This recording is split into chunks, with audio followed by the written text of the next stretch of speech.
The Campbell Group has teamed up with PI Perspectives to offer listeners top-notch, affordable insurance solutions. Private investigators can get insurance for their business for as low as $305 per year. Apply now at piperspectivesinsurance.com and receive a quote back within 24 hours. Dr. Chelsea Binns and Bruce Sackman are back with a collection of authors for The Art of Investigation Revisited. This second edition features all new content, and it's a great look into the skill set that's needed to be an investigative professional. Are you interested in becoming an investigator or getting better at your trade? This is the book for you. Available in paperback, hardcover, or via ebook. Just search out the title, The Art of Investigation Revisited. Over the past year, our industry has been the target of foreign governments and agencies that have attempted to recruit unsuspecting investigators to gather intelligence or immediate expatriates. PI Perspectives is teaming up with the Federal Bureau of Investigations to get the word out about this ongoing crisis. If you've been contacted by an individual or company that might seem suspicious, please contact the FBI at tips.fbi.gov. You can also contact the New York field office at 212-384-1000 to report suspicious activity in any state. The link is also in the show notes. Even if you completed a job and it still doesn't sit right with you, you can report this activity. The only way to stop this trend is to work together. So let's do it. Do you enjoy our podcast and the guests we bring you? Since 2019, Matt and his team have done their very best to give you amazing shows each week. If you feel like our show has helped you to be a better investigator, or maybe even inspired you to become an investigator, please let us know. We're looking for testimonials. Drop Matt an email with a recorded 20 to 30 seconds of you talking about this podcast. You can also email him something verbal about the website.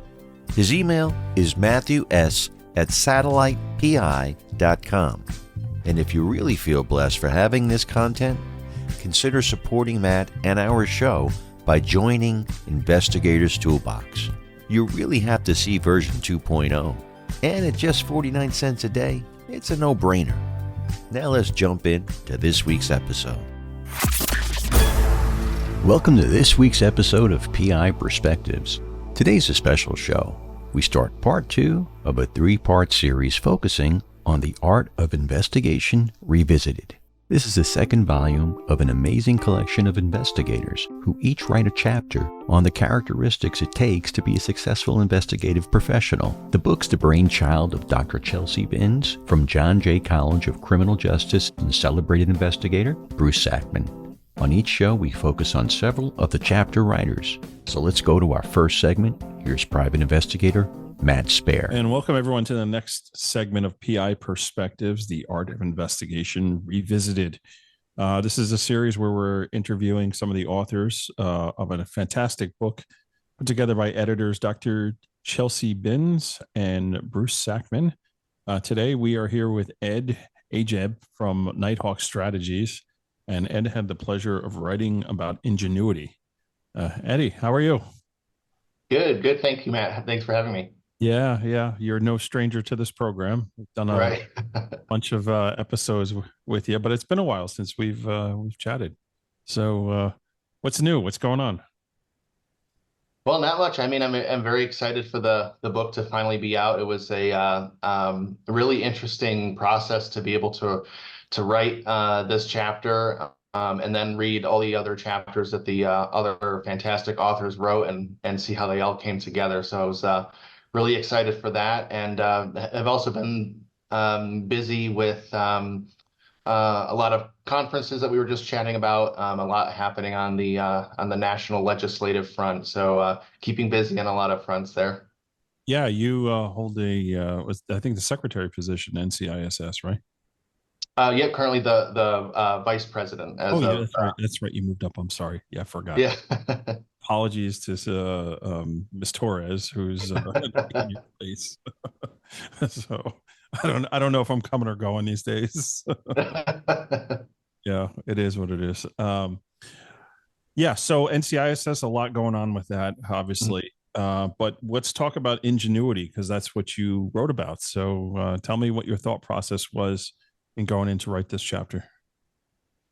Yeah, so I thought this was a really important chapter, and it's a chapter that I could relate to, since I don't have the same background that a lot of private investigators have, who may have come from a law enforcement background, military, or insurance.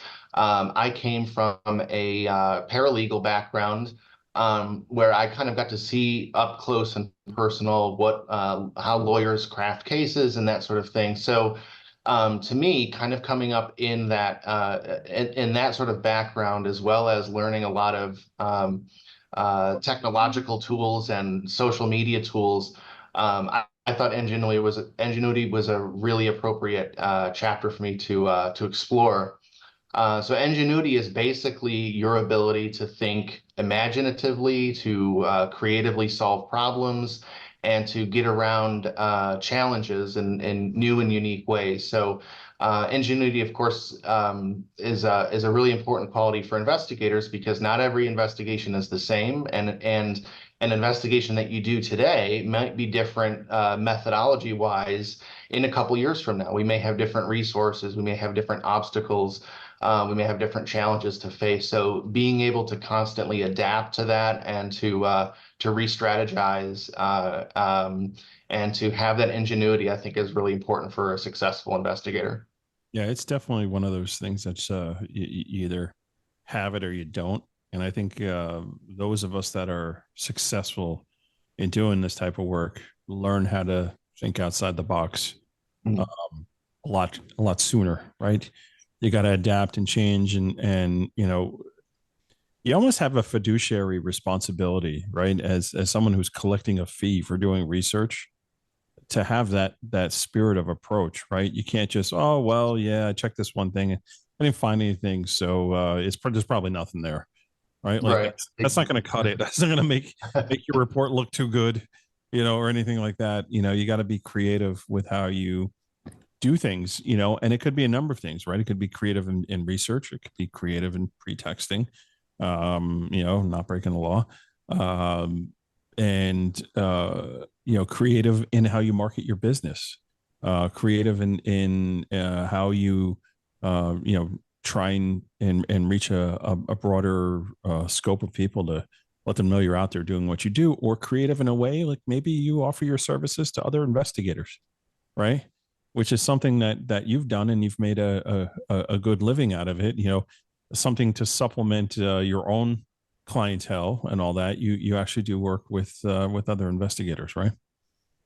Yeah, quite often, and I think that that was that helped me really kind of branch into the industry, and being able to help other investigators with an aspect of an investigation that they either didn't have the interest or the purview to handle. So that's kind of where I developed a lot of skills doing social media and OSINT and things like that. Being able to specialize in everything is impossible. So it's Is always good to partner with folks who know how to eat. And then there are other investigators who I partner with, or who can do the things that I don't do or don't know how to do, and that really helps us all succeed. So having that ingenuity to really specialize and get down into the details of what you do, and then knowing others who can do the same on their front is really valuable. And then ultimately, you deliver a much more successful and valuable product to the client, because of those partnerships and because of those ideas and creativity. Yeah, and they give you the best stories at cocktail parties, right? Exactly. Didn't have ingenuity, your stories would suck. Right. They would be very short stories for sure. Exactly. I looked for this guy, I couldn't find him. Done. Yeah. It is interesting, and always the approach that I've taken in getting you into the fold in my own business, is have the team try and knock out what they can knock out, and the stuff they're having trouble with, well, maybe we call Nighthawk. And more than once you were able to connect the dots for me on research. And sometimes it's also better just to have another set of eyes on things too, right? That's another way to look at at things. So what would you hope the reader of the chapter would pull away? If there was one glaring point that you were trying to make, what would you hope they'd pull away from reading your chapter?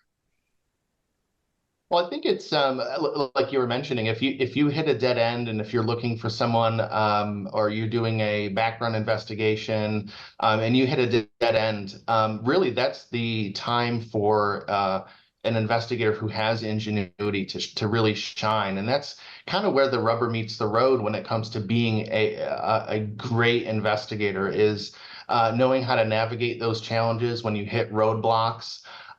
Sometimes you might just look and look and look, and you just ultimately maybe it's just not out there. But sometimes it is, and sometimes it's really just hard to find. So I think the main point of ingenuity is that it's one of those traits and skills that comes out in hard times when you're really struggling, when you're hitting dead ends, and you just have to think creatively and kind of think of other strategies that are of course still maintaining legal compliance and ethics and all that, and really focus your investigation on going after those new and creative ideas and new and creative ways. So sometimes that might be looking at public records from a different angle, or thinking about different strategies of conducting a social media investigation. So with ingenuity, in great investigators, ingenuity is a skill that is kind of honed over time, and you learn different paths and different methods that you can add to your toolkit. But it's really kind of a internal trait of being able to think outside the box and strategize and sort of be one step ahead. So it's something that you should always keep in your front pocket and always kind of have as a skill to use at your disposal. And it's really something that's sharpened over time as you get more experience and as you work on more cases. Yeah, I mean that's a good point, and you touched on something briefly before there. I just want to come back to it, and that's maintaining the legality of the research that you do. Right, your intelligence, your research should always be actionable. What does that mean? That means like it should be able to be admissible in court. Right, it should be something that is usable. Right, so you want to yes be creative, have ingenuity, but you have to stick to the law of whatever state that you're in, or federal law, that making sure you're not violating anything, because you could blow the doors off a case, but if you do it incorrectly, it may not be admissible. So you got to be careful of that too. Yeah, for sure. It's something just to be aware of. And and another thing you talked about was honing your skills and getting better at your craft. And there are two ways I think you can do that. One would be to go to a conference and sit down and learn something from a great speaker, like a guy named Ed Ajaeb, who tends to speak at these conferences and do things. You learn that way, right, by attending and networking and everything like that. But the other thing is finding a mentor. Finding somebody who's been at it for a bit and just picking their brain. Chances are they might have work, overflow work that they could send off to you, and you can start getting better at your craft, because it really is a repetition thing of understanding the processes of doing research. Checking the box, making sure that you're looking in all areas. So I mean that would be two things that come to mind on how to get better at your craft, right? Yeah, exactly. I think those are two great ideas, and especially with going to conferences and learning new things, that will also help you develop contacts, maybe meet a mentor, maybe meet other folks who do the kinds of investigations that you do, and then use that network and build and nurture that network. That's how I've gotten a lot of not just business that way, but develop some really good relationships and some really good partnerships with people through conferences and through associations, because you just become more familiar with people. And I mean, I credit associations with honestly being having the honor of writing a chapter for this book, and meeting Chelsea and Bruce through through SPI, through Society of Professional Investigators and other associations like that. So it's really important for not just building your knowledge, but building yourself up as a professional and as an investigator. Yeah, I mean, Chelsea and Bruce are amazing people. New York is spoiled to have folks like them. Although I don't even know if Bruce can call himself a New Yorker anymore. He's living in that state south of Georgia that we don't talk about. But yeah, I mean, and that's what it comes down to. Um, it's a balance of networking, education, and repetition. And what do you do when you hit the wall, right? What do you do when you don't know what to do? And that's when something like ingenuity comes into hand. And you'll get those ideas by reading books, by attending lectures, and by having a mentor, for sure. Yeah, so this was great, Ed. It was great to catch up. I appreciate you coming on and giving us a brief overview. So it's The Art of Investigation Revisited. There'll be a link in the show notes for the book. And if you have any questions, Ed's contact information will be in the show notes as well. So thanks, Ed, for jumping on for a few minutes, and always great to see you as usual. Yeah, thank you for having me, Matt. After 4 years of development, Scope Now is proud to announce the release of Grid. Grid combines OSINT with real-time physical data to achieve new levels of intelligence gathering. Grid supports over 50 data types and hundreds of thousands of sources. Upgrade your OSINT capabilities with Grid and elevate your intelligence team today at scopenow.com. Check out the PI Institute of Education at piinstitute.com. Since 1989, Kelly Riddle has been teaching on subjects such as surveillance, nursing home investigations, insurance fraud, domestic investigations, hidden assets, and accident scene investigations. The PI Institute of Education is a featured learning partner in the investigatorstoolbox.com. So check out the free content on the site, then visit the Institute for more great savings on additional classes. Next up, Keith Elliott. Let's get right to it. And welcome everyone to the next episode of PI Perspectives. This is Matt Spaier, your host. Today we are continuing our look at The Art of Investigation Revisited. It's a great second edition book put together by editors Dr. Chelsea Binns and Bruce Sackman. Today we have another one of the authors that's going to come on and chat a little bit about who they are and what they do. And we're going to be talking about patients today. So that's a good thing. So I would like to welcome Keith Elliott to the program. Keith, how are you? I'm good, Matt. Thank you. Yeah, it's so great to have you. We just realized that we'd actually met each other before in person. Well, no, you realized you met me. Hey, right. I don't think we were actually introduced. You had the benefit of knowing who I was, not vice versa. Yeah. We were just down in Florida last month at the FAPI conference. And you had a great presentation down there. So you're based out of Canada. So tell folks a little bit about Reed Research Investigations. That's your business, how you got into it, and what you do. Yeah, so I've been a PI for over 32 years now. Reed Research is a full-service investigation firm. Do a variety of human intelligence, so physical surveillance, backgrounds, due diligence, that type of thing, and cyber surveillance, social media, public OSINT searches, different searches in that regard. We work for insurance companies, legal defense, corporations, especially corporations doing the background, the due diligence, that type of stuff, and then physical surveillance to obtain intelligence with respect to individuals actively claiming scenarios where we're trying to identify fraudsters, who they are, where they're acting out of. In particular, some frauds containing crypto and things along those lines. We'll do lengthy surveillance on identifying those actors because they're hiding behind a keyboard and otherwise. Right. And probably 60% of what we do is surveillance based, probably 65, and the rest is balanced out between backgrounds, due diligence, cyber intelligence, things along those lines. Yeah, I don't know if folks realize how much of a challenge it is to do research in Canada. don't have the benefits up north that we in the United States have. So you really got to be good with the open source investigative work, right?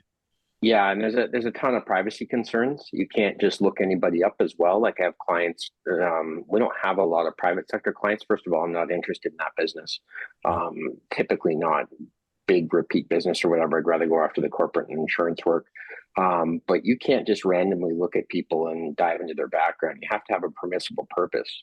We have an act called PIPEDA, which is basically our privacy guidelines. And the permissible purpose is such that you have to be defending an insurance claim and checking someone out with respect to a hire, things along those lines.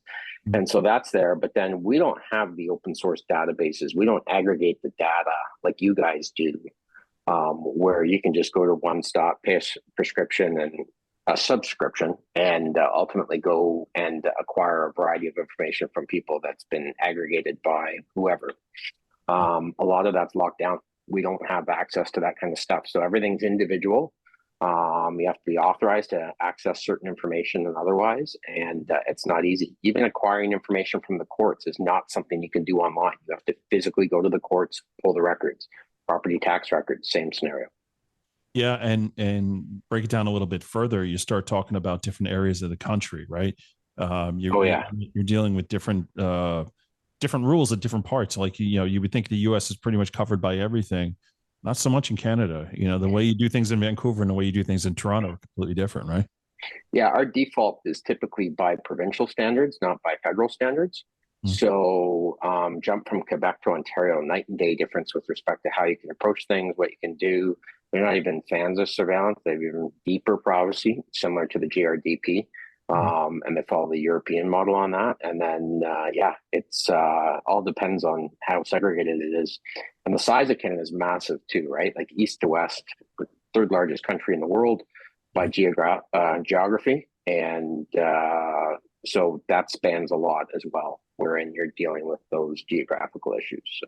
Right. So what did you do before you started your business? So ironically, I went to school to be a copper. I wanted to be a police officer. My wife at the time that I was dating, and she was on the Ontario Provincial Police. And I went to school for law and security administration, got an honors degree in that, and with the intent of being a police officer. And ironically, I wrote in the book about the chapter of patience, whereas that required some patience to be able to get on. When I finished school, 22 years old, full of vinegar, ready to take on the world, top of my class, did really well. Nobody's hiring. They're not looking for 22-year-olds full of full of vinegar. They want patience.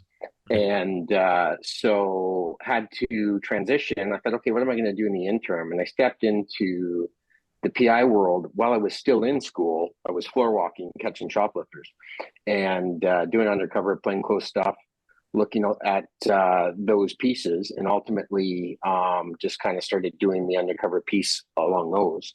Right. And then evolved into the fact that, okay, continued to apply to different police forces. We had a big hiring freeze at the time with our provincial government. Nobody was hiring. And I thought, I'll stay in this sector for a while. My wife was already on the OPP. We started to have kids and family. The timing didn't work out. And then it just evolved. And I thought, you know what? I don't need to leave. I'm in my niche. I do this very well.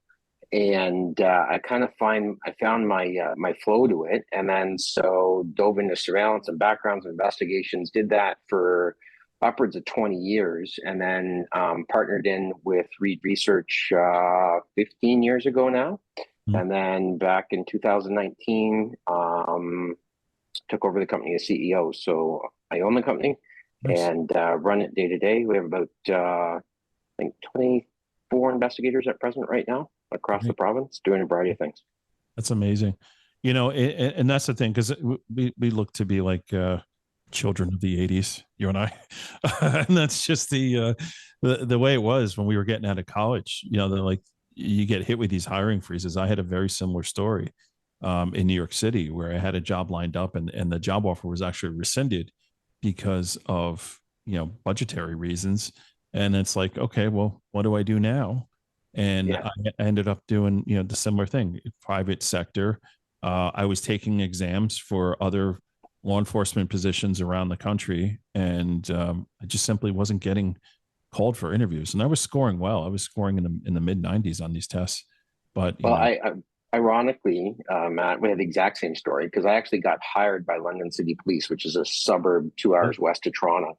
No, And so I got hired by London City at the time, and they said, okay, we've got your candidate 12. We're looking about 30 to 35 officers that we're going to hire. We've got additional budget considerations, but we're going to hire everybody at the same time. So you're sequential, and we're going to put you all through police college together as one collective class. And you'll all bond together and you'll work together through the years and everything else. And we've got 6 ex-coppers that are transitioning from different services around the province that are coming into London. And then those are the first 6. And then you're number 12. And we got to get to 30. And we're like, so just be patient, wait. And we'll get back to you. 2 years later, the contract expires, and same thing, rescinded. It's never officially inked, right? It's a tentative offer pending, and never went down that road. So very, very similar story. it's all right. London's a party town. It would have been boring. Yeah. Western University. You sound like you've got some experience up here. I may have been there once or twice. So, a great area, but I mean, it speaks to the chapter, right? Patience, and that's one of those things, right? And what's so great about this book is that it teaches you these skills, right? You have the hard skills, right? Surveillance, the stuff that you made your living on, but you got to have the soft skills too of how to be a business owner, how to be an investigator. Like these are the things that are necessary to get you over the line, what you need to do. And patience is so important, and one of the things I learned, because I also was considering becoming an attorney and kind of going that route too. And I took the LSATs, and they teach you, how to consider alternate possibilities when you're doing all the logic exams and things like that. And it's like, we're so quick to look at something and say, like, yeah, I know what happened. This is exactly what happened. But if you don't consider the alternate possibilities of how something took place, you're not really doing justice to finding the correct answer. Even though you may know what it is, you gotta do the exercise anyways. And that takes patience, right? Oh yeah. And then the biggest one that I learned in interviewing is you tend to know the answers going into an interview of someone you're speaking to, or you're trying to extract information, or whether you're trying to get details about how something went down, or whatever the case is, a witness interview, whatever. And generally, as human beings, we like to fill the silence. We communicate on a regular basis, but a soft skill that I learned, and especially when it applies to patients, is when you ask a question, first of all, slow down, right? Measure your tone a little bit, fill the voids with just some pauses, that pregnant pause or whatever the case is. It causes people to listen more intently. If you can lower your tone a little bit, talk a little quieter, that works incredibly well. But the biggest issue is when you ask a question, let them answer and just listen. But when they're done, or it appears they're done, don't say a word. Because what happens is that patience allows them to continue, or what they feel like they have to do is fill the gaps. And if you're patient with that, you end up getting a lot more out of a question that you asked than you ever would if you respond instantly. Yeah. And so that soft skill is something that's very hard to develop, because instantaneously as investigators, our mind goes to, oh, I got another question. Oh, I got to ask this. And we go rapid fire. Yeah. Whereas if you just let them give their narrative and go, okay, and what about that? And can you tell me a little more? And just kind of leave them to their own narrative. Your questions aren't going anywhere. You're going to cycle back to them when they're dead stone. Yeah.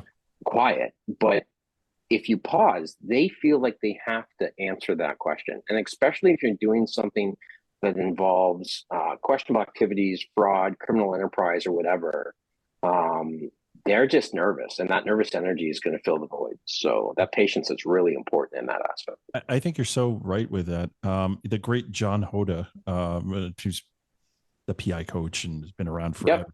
Yep. John, he preaches that, and he's got a great video that he put out on how to take witness statements. And one of the things that really stood with me when I watched the video was, him saying, take your time, slow down. Don't be so quick to run out the door when you're done even taking the statement. That right. There has been times where he's finished, completed his statement, and he just continues to build the rapport, and he ends up developing a whole bunch more information. He says, hey, do you mind if I kind of make him some amendments and rewrite this a little bit? And 9 times out of 10, they're saying, yeah, sure, go ahead, whatever you want to do. But it's that, just taking that extra time. And you hit on so many good points there about, the tone and how you carry yourself. What I like to do too is I like to recall, like go back and show that I'm an active listener when somebody's talking about something, like just going back and referencing what they talked about a few minutes earlier, just to show them that you're, even though your mind is running, and that is a skill, right? You got to be able to manage your assignment and build rapport at the same time. It's really, really important. Yeah, for sure. For sure. It's good stuff. It's like, these are the things that you aren't necessarily naturally gifted with, although some people are. It comes with repetition over time, and just figuring out how to ask those right questions. I've never ever had a case, a surveillance, or an interview, or a statement that I didn't walk out of and thought, I could have done that a little different or a little better, right? And that's just the nature of evolution, right? You're always trying to there. I've never like, oh, I completely nailed that. That was perfect. It's never the case. And there's always a little, and you're trying to improve on that. But those are definitely skills that are forefront. Yeah. I mean, it makes us good at what we do, and then you get known for it, right? Yeah, like, this is the guy that does that, and just because you're asking these additional questions and you're taking your time doesn't mean that now has to become part of the narrative either. Like that statement that you're writing, that you're taking, because that's a good point too. Like, you always got to make it concise to achieve the goal, whatever that goal is that you're trying to do. To me, when I see a statement that's like 5 or 6 pages long, when it could really be maybe 1 or 2 tops, I get frustrated, and it's like, and I look at it like, you have to write this statement like you're talking to a juror, and they don't want to read through 5 or 6 pages worth of things, right? They want to understand, like, okay, these are the facts, and this is what I believe happened, under the penalty of perjury, whatever, right? Yeah. And just understanding that that's the real target goal, what you're trying to do, right?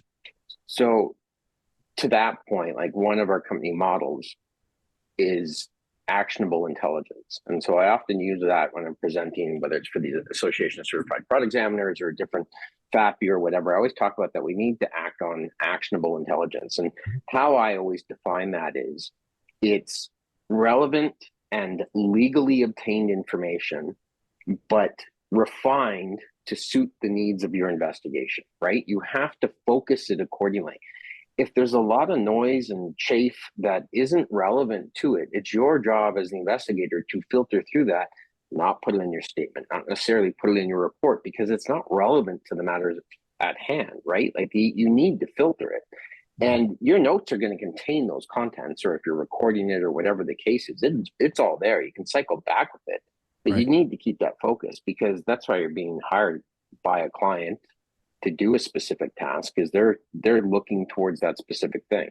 And as long as you're not biased in the representation of it, then it's fine to focus that accordingly, right? So yeah, I think one of the other challenges to being patient is understanding that, or your client understanding that, even though you're billing per hour or whatever, like, they may end up paying more, but the result's going to be better. And that's one of the biggest challenges that I've seen when you start talking about actionable intelligence, because that takes time. Right? Yeah. Oh yeah. It definitely takes time. And if you got somebody that's on a budget and they're like, "Whoa, I only authorized X amount of time for this," or I only want to pay X amount, like, those are the tough assignments, and they, like, that's the tough sell.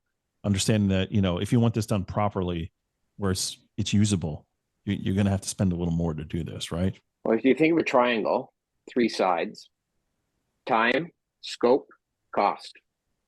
You only get to pick 2. Right. That's great. Right. So, right, if you think about it from that perspective, you want it deep and you want it cheap while you're not getting it quick. Yeah. Right. Like, and if you want it thorough and you want it quickly, you're going to pay for it. Right. So if you think of that business model with respect, you don't get all 3. You got to pick, you only get to pick 2 out of the triangle. So figure out which one you're willing to give up. No, this is great. I think this is a great teaser to your chapter. There's lots of good nuggets here. that I'm sure are knee deep in the book. So it's The Art of Investigation Revisited. I encourage the listeners to go check it out. We've got a link in the show notes to the book. Keith, I want to thank you for coming on and just giving us a little snippet of your story and what you'll be talking about. And we'll have your contact information in the show notes as well. So thank you so much. Thanks, Matt. Specializing in the research of liability for personal injury claims, Pacific Liability Research offers insurance assessments of all applicable liability coverages to help determine what a case is potentially worth. Have a case with no insurance policy? Since 2019, the highly trained staff on their insurance discovery team has located over 100 million plus in previously unknown insurance coverage. They offer a full refund for any inaccurate results, and they do not charge for no-hit searches. Additionally, Investigator's Toolbox members automatically receive 50% off their first case. Just mention Investigator's Toolbox when you fill out your first order. More information can be found at pacificliability.com. Contact them today and discover the immediate impact that Pacific Liability Research can provide. Satellite Investigations has launched its new website full of great new content. Matt and his team have released some great, informative blogs. Make sure you log into LinkedIn and follow Satellite Investigations for the latest content. Let's begin segment 3.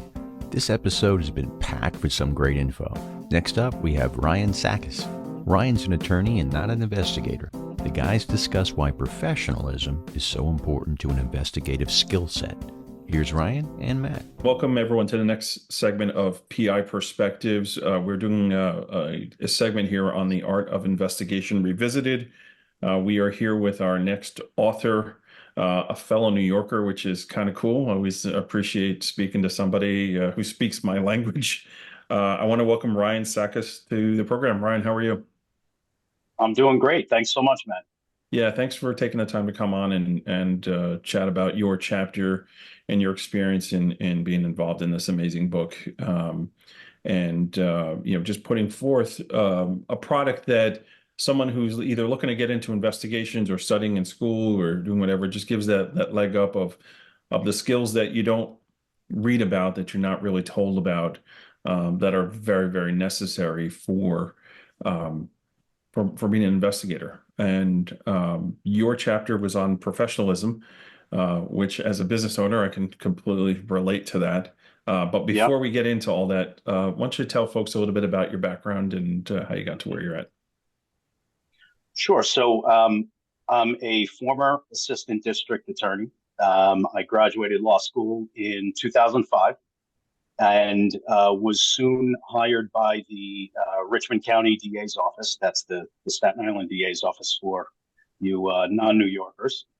I remember getting the call on my birthday, and the then DA, Dan Donovan at the time, told me that I was hired. I got the job, so I was thrilled to start.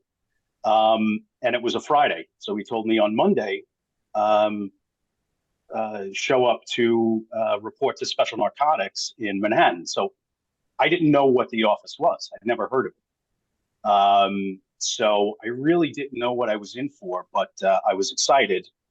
And when I showed up, I think I realized that it was going to be a fun but really challenging job, and definitely daunting for a young attorney. Yeah, lots of challenges. Sure. Yeah. So, I encountered a lot of them throughout my 12 years with the office. So I was with Special Narcotics for 12 years, from 2005 to 2017.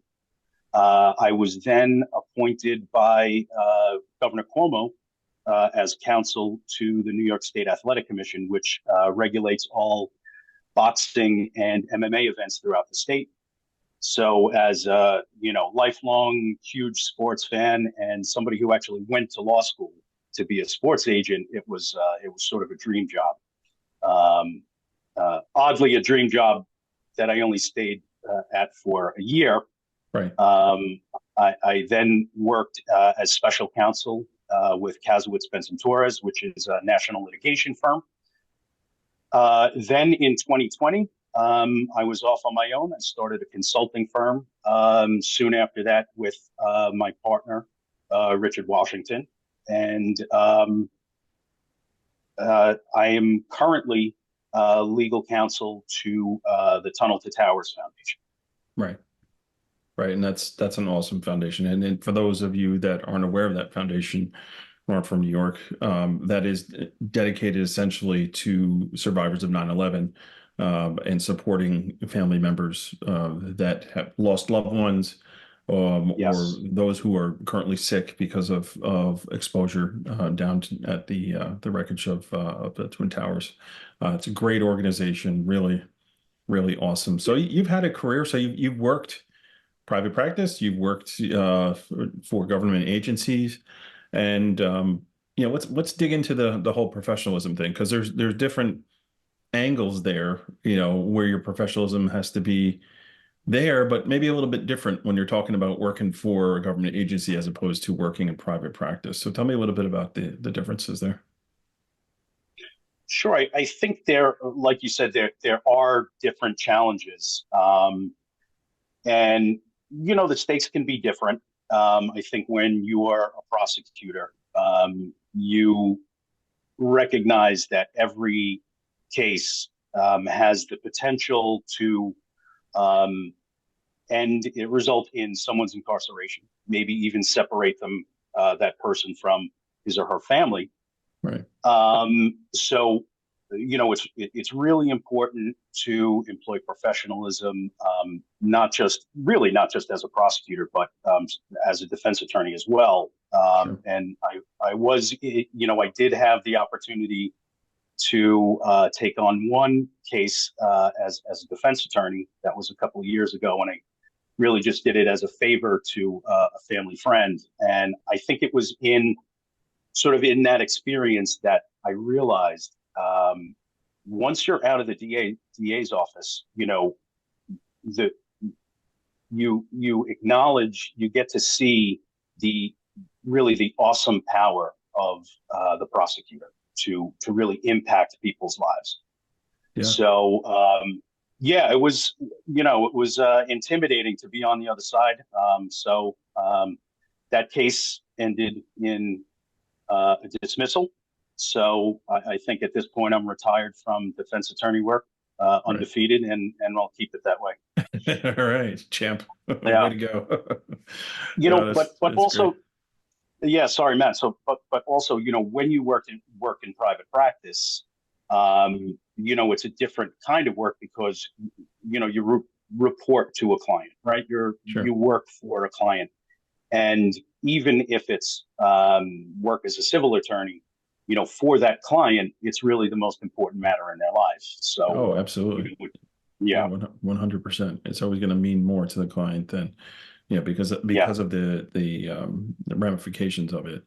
And talking about professionalism, even on like both ends there, like understanding that, social engineering is so important in what we do, right? That rapport, being able to build trust, to build credibility, things of that nature. That really is in relation to how you carry yourself, right? So if you're respectful Yes. to others, if you respect the court, if you respect your adversary, if you respect Yes. the witness who you're interviewing, like these are all key things in projecting what you're trying to accomplish, or projecting that authority, that comfort level, creating rapport to get that end result of what you're looking for. Like you can't discount that. It's so You're right. important, and it's something that AI will never replace, which is great.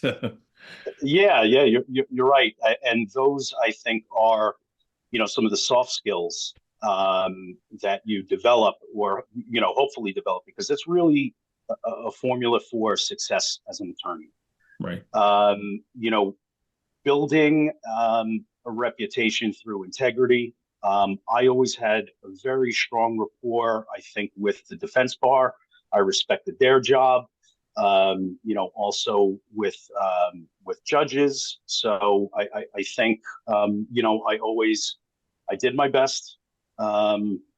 when I was at the DA's office, and I think that led me to a very rewarding career, personally and professionally, as a prosecutor.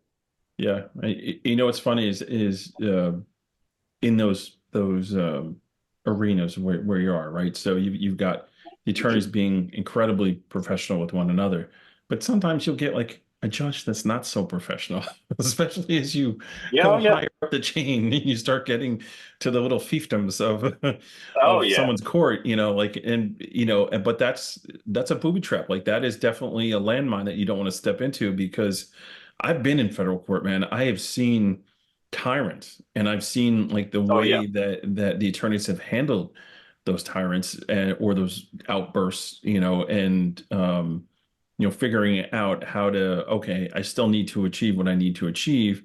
How am I getting that done? And if you don't do it properly, you're done. Your goose is cooked, man. Like I got a case I'm working on literally Absolutely. today where I am waiting for a subpoena to be so ordered, and this attorney can't get the subpoena so ordered because, he probably doesn't have the right professional behavior in trying to get that done.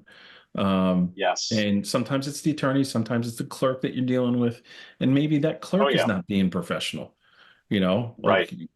like, so you never know. But what's Oh, most I important mean, is that you you cover have to yourself. treat the Yeah, yes, and you have to treat the clerks like gold. yeah, If anyone, yeah. that's that's how things happen. It became very apparent to me when I used to, when I was just getting into this business, right? So I worked for an attorney, and they would send me down to do filings, file an Yeah. RJI, file a motion, things like that. Drop subpoenas off to get so ordered. And man, like you had to learn how to talk to people. And Yes. I remember I was in the Bronx courthouse, second floor, room 217, filing an Hmm. RJI. And the guy who gave the approval to whether or not they would accept the paperwork was a grumpy dude. Just was not happy. And Mm. I was always trying like to treat him, nicely and just maybe change the subject or whatever. So one day I'm in there and I notice he's got a ring on his finger that has John Jay, I guess the mascot and the colors and all that. So I was like, okay, Right. Right. this dude went to John Jay, so did I. All right, so here's my angle, right? So I'm just going to socially engineer that angle. Let's It see. worked. Yeah. Let's It see what worked. happens. Yeah, and it was like got Yeah. to the, That's it. hey Matt, this thing's not signed properly. I really shouldn't take it, but you're my guy. Don't worry about Yeah. it. We'll put it through. Just remember for next time, right? So like stuff like that started to happen. I remember even in the subpoena room, the guy who took in the records, miserable. He hated life, but he loved Star Yeah. Trek, right? It's a common theme. So, Yeah. so you just started doing stuff like that, Oh, that's funny. long and Yeah. Yeah. prosper, That's it. and Brush up on your sci-fi. Yeah. there we go, right? And it's just understanding those situations. But getting back Yeah. to how important that professionalism is, no matter what you do, like especially in the investigative world and the legal world, your reputation is everything. Your Yeah. integrity is everything. The second that there's a question of that, you're toast. You're done. Nobody wants anything to do with you, right? Yeah. Yeah. And I mean, that holds true, I think, for kind of all aspects of law, whether you're a prosecutor, defense attorney, um, you know, uh, civil litigator. It's all true. If you can't be trusted by um, the judiciary or the other side, I mean, you're definitely sort of blocked out, Yeah, and you're at a tremendous disadvantage, I think, that for sure. the rest of your career. Yeah, and the other thing to realize too is that like it trickles down.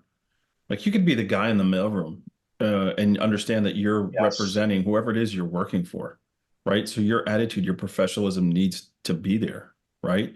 Yeah. As investigators that are hired by attorneys, like you are an extension of that attorney. Often you're the That's right. first,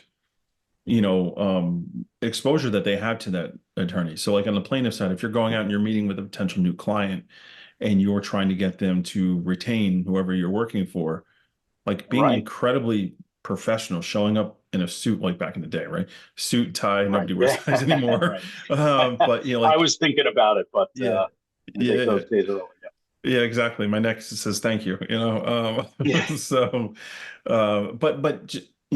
having that professional, like it means something. It means something to present professionally, to speak professionally, and just understand at the end of the day, you're representing either your employer or someone who's contracted you to do something, and how important that is, right?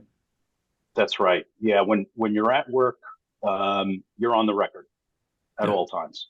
Yep. So, I think that professionalism, integrity, those are qualities that were instilled in me by my mom, who Yeah.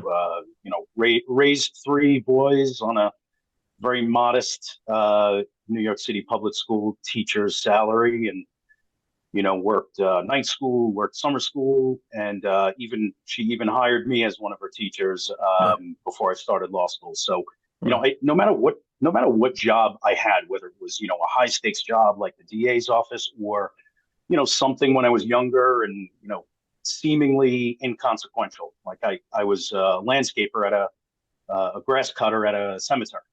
right. Um, but doing a good job in sort of in that scenario is important to somebody. It's Yeah. important to the people who sort of visit the cemetery. So I've always kept that in mind.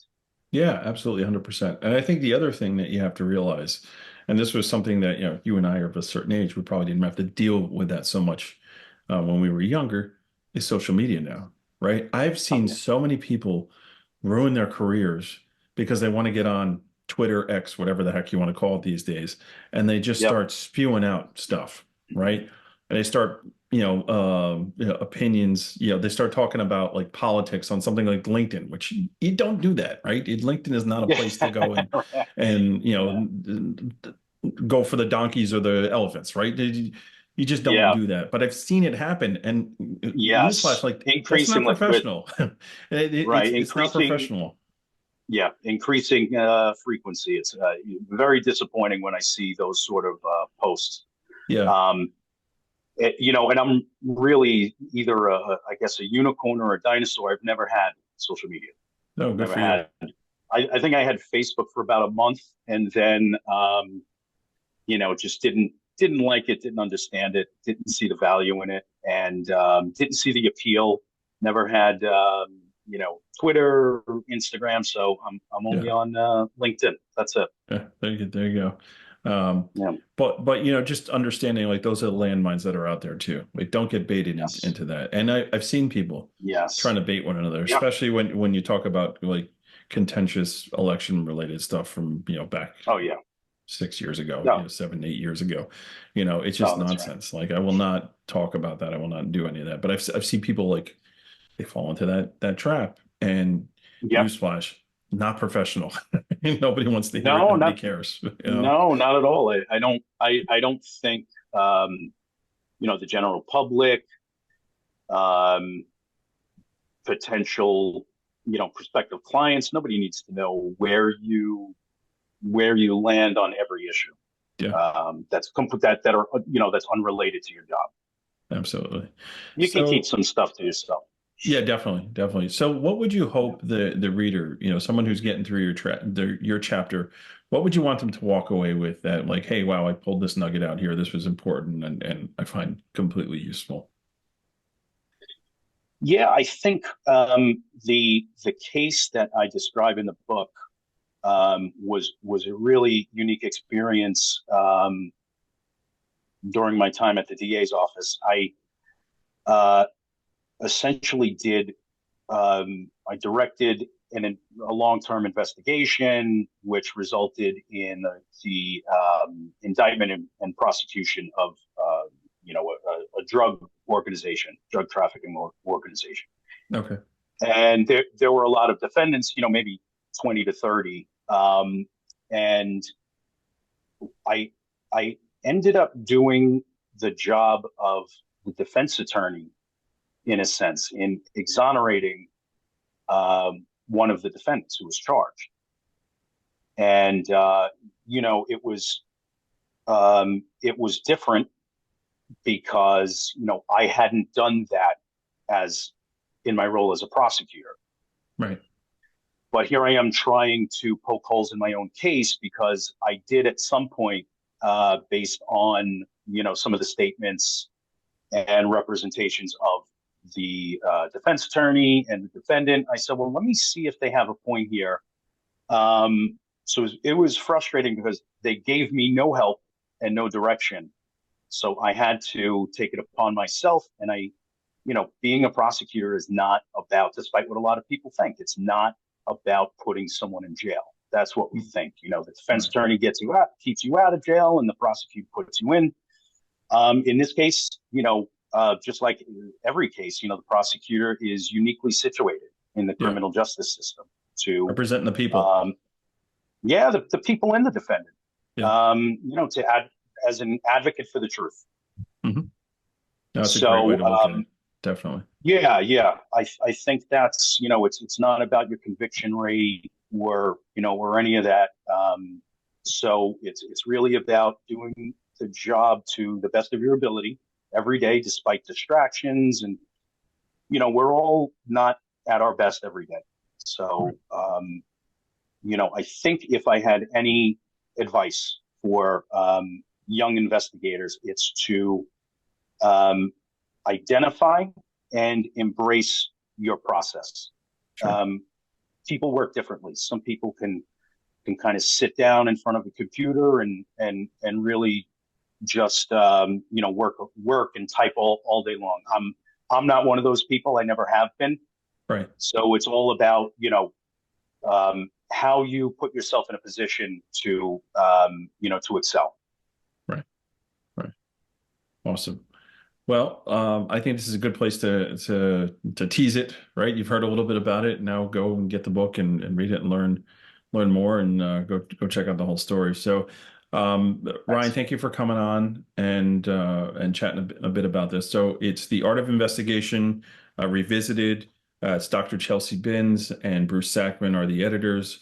It's a collection of various different authors who have tons of experience, investigative experience, that are talking about skills that you need, that you really need to get the job done, that aren't necessarily the hard skills. Is more of a soft skill type of a book there. So thanks again, Ryan, for coming on. Thank you, everybody, for checking out this segment, and we'll catch everybody next week on the next show. Take care, everyone. Have a good one. Thanks for checking out the show. Please make sure you follow PI Perspectives on YouTube. What an amazing amount of knowledge that was just shared. Please make sure you pick up a copy of The Art of Investigation Revisited. The link is in the show notes. We'd like to thank Campbell Insurance Group for sponsoring the show. Remember to tell them you listen to save $50 when you apply for insurance. Additional thanks to Scope Now, Pacific Liability Research, and the PI Institute for Education. Also, don't forget about InvestigativeToolbox.com, where you can type in Perspectives 50 to save $50 when you join up.